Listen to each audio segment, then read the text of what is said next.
Hey everybody, seems like a little bit since I made a video for you, so I thought I would explain or go over the YouTube quiz and discussion assignments and some of the answers that I saw and thoughts that brought up for me. Um, so I'll start off with the quiz, and a couple things about the videos you see when you open up YouTube. First of all, trending videos is the same for everybody anywhere on YouTube. And then second is, yeah, you can tune your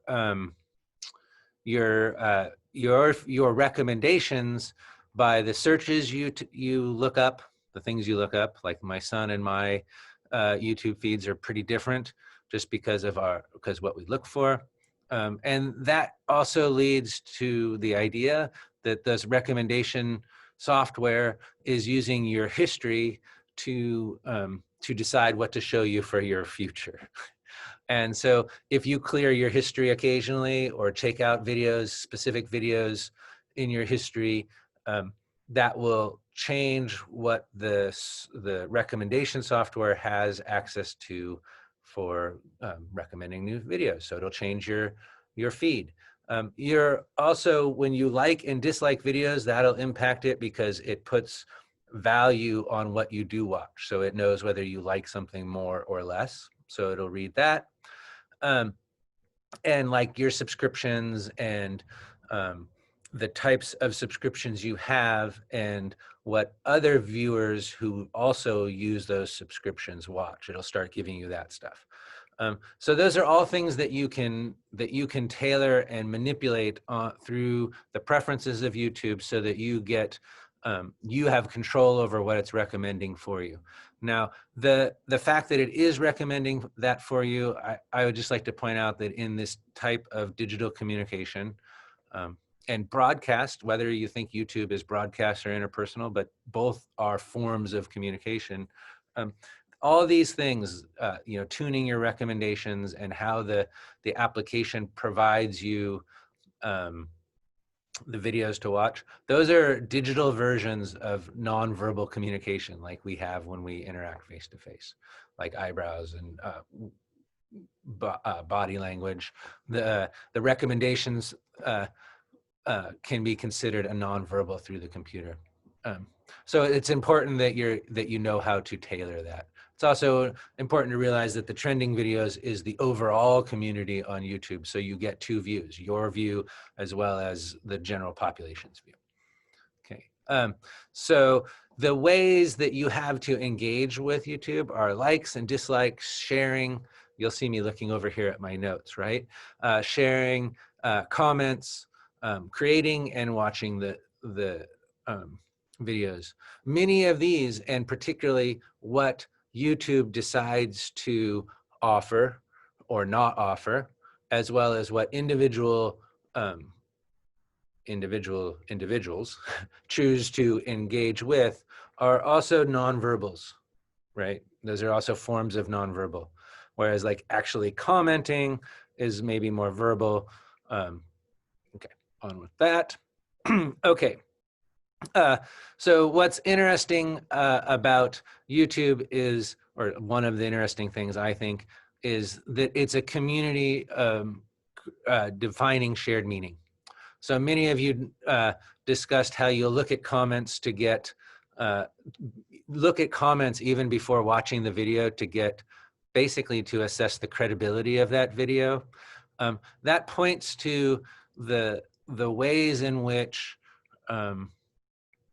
YouTube creates a community of viewers who interact interpersonally versus some of the more traditional broadcasts like CBS Nightly News, kind of on the TV kinds of forms, where it's not so much a community.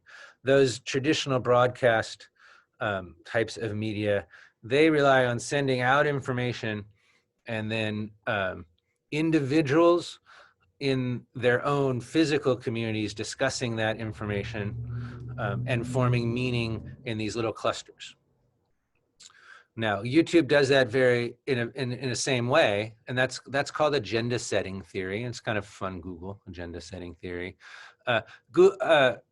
YouTube will do that in the same way, except for those conversations where it used to be that they kind of happened in private, are now happening more publicly on the comment streams and the likes and dislikes and the sharing of specific videos.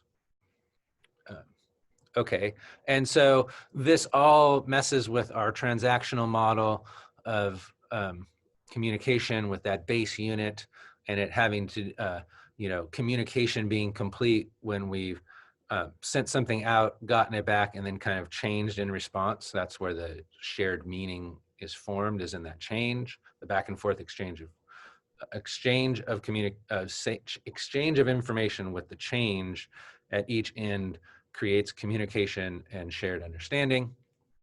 And so YouTube does this in both a mixed form of broadcast and interpersonal. And I think from the reading about the gender differences in how they use YouTube, that was really interesting.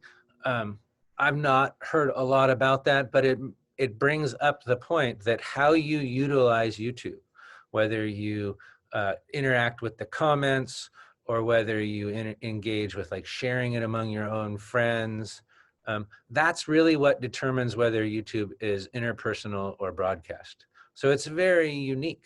The television, the medium, the television made for everybody broadcast. That information coming off the television was broadcast. But YouTube allows for each individual to decide whether they want to consume that information in a broadcast manner or an interpersonal manner. And that's, you know, that goes to your discussions where there was a lot of talk about good and bad and how you define that. And most, I think the consensus was probably that it's very hard to define and probably very individual and context dependent, which I would totally agree with. A lot of that has to do with the fact that people can engage in it in so many different ways that it makes it very individualized. Let me just check my notes over here and see if there's anything. Oh, the last thing I want to mention from kind of the discussion board is that we talked about YouTube here in isolation. But in reality, as you can go back and look at your own communication networks from earlier in the semester, we don't use communication via YouTube in isolation. It's part of our larger communication network. And so let's just remember that as we move through this semester, looking at specific platforms, that the way those platforms work in the later part of the semester, we're going to bring in how they work together. And so right now we're just kind of looking at this in isolation, but it gets very interesting when we think about like, oh, well, how do we integrate Facebook and YouTube and I don't know, Snapchat and face-to-face conversations in a business setting. And that's kind of where we're leading with that. We're just breaking down the platforms one by one now. Okay, I'll end it here and get back to you here in a little bit with information on the next set of assignments.